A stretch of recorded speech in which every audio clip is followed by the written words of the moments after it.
ট্রাম্পকে হত্যা চেষ্টায় মার্কিন রাজনীতিতে ভিন্ন সুর, বহুমুখী চাপে দেশটি।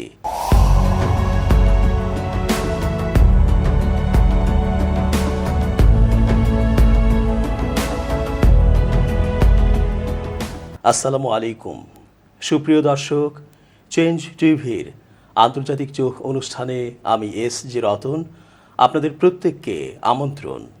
আশা করছি পুরো আলোচনায় পাশে পাবো আপনাদের।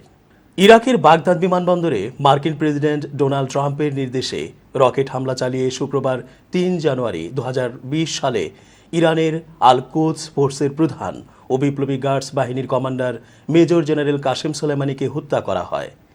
এই বিষয়টিতে বাইডেন প্রশাসন তার জায়গা স্পষ্ট করার জন্য বা তাকে নির্দোষ প্রতীয়মান করার জন্য প্রচার করছে ইরানই ওই হামলা চালিয়েছে। ইরান স্পষ্ট ভাষায় জানিয়েছে তারা আন্তর্জাতিক আইনি প্রক্রিয়ায় হাঁটছে। কোনোভাবেই ইরান ট্রাম্পকে হত্যা চেষ্টার ওই দায় নেবে না। বিশ্লেষকরা বলছেন এই দুই চাপে বাইডেন এবার অন্য আরেক চাপে পড়েছে।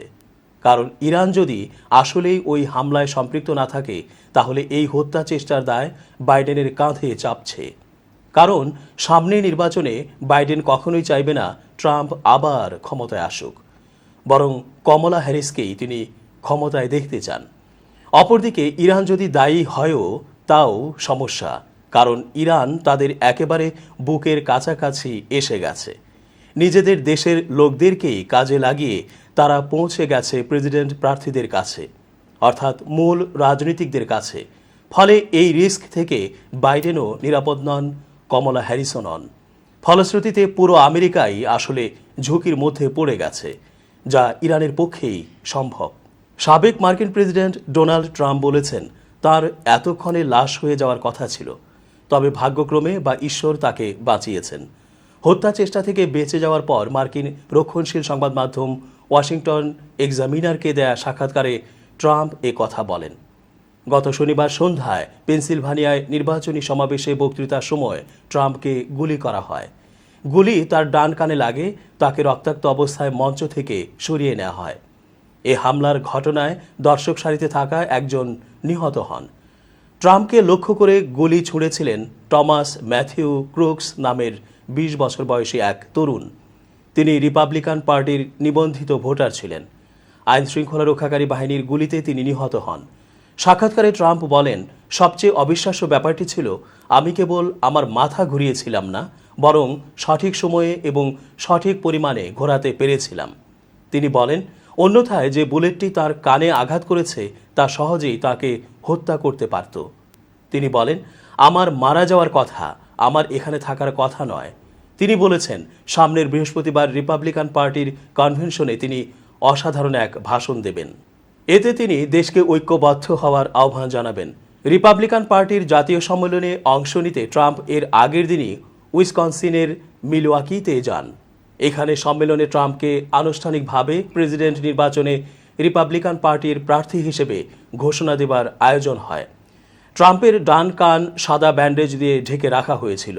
এ অবস্থায় হামলা প্রসঙ্গে ট্রাম্প বলেন এটা ছিল তার জন্য খুবই এক পরাবাস্তব অভিজ্ঞতা। এদিকে ট্রাম্পের ওপর হামলার পর বিভক্ত দেশবাসীকে শান্ত থাকার আহ্বান জানিয়েছেন প্রেসিডেন্ট জো বাইডেন।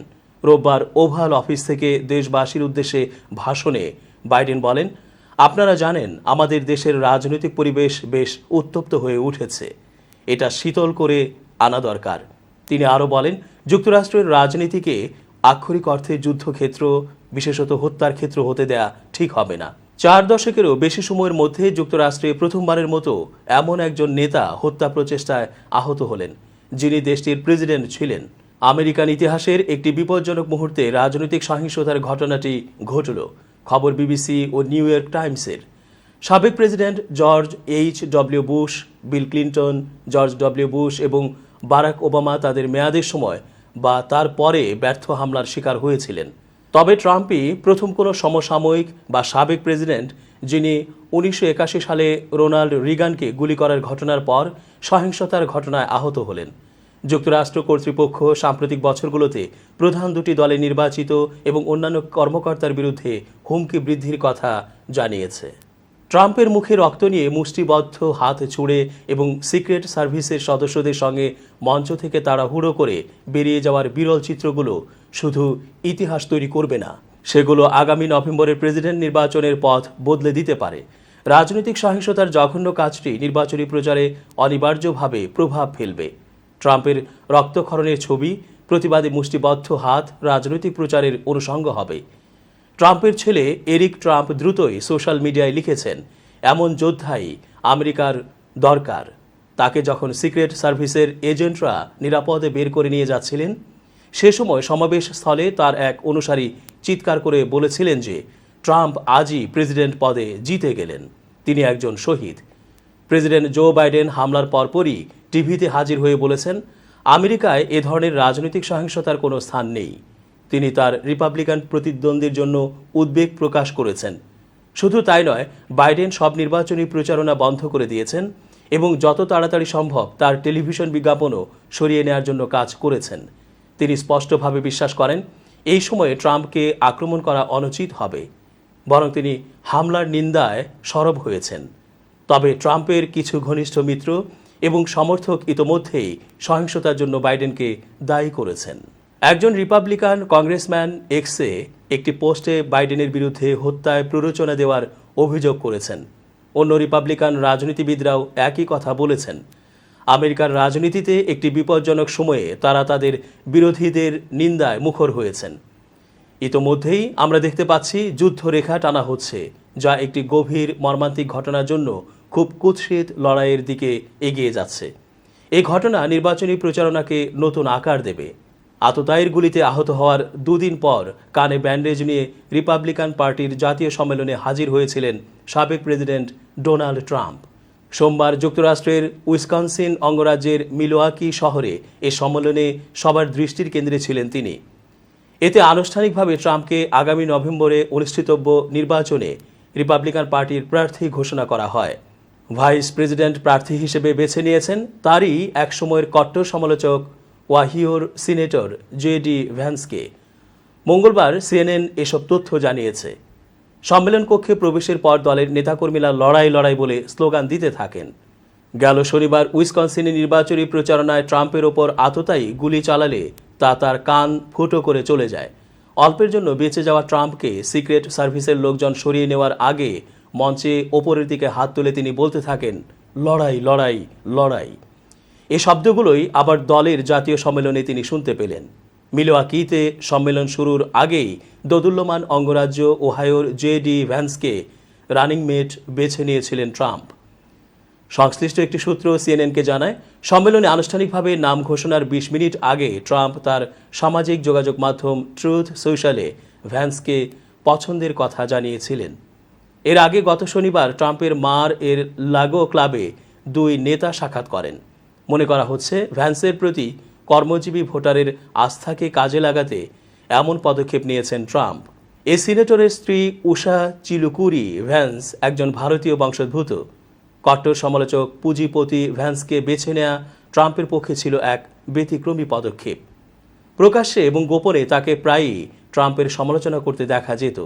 2016 সালে সামাজিক মাধ্যমে দেয়া এক স্ট্যাটাসে তিনি ট্রাম্পের সমালোচনা করে লেখেন, তিনি ভাবছেন ট্রাম্প কি গাধা নাকি যুক্তরাষ্ট্রের হিটলার।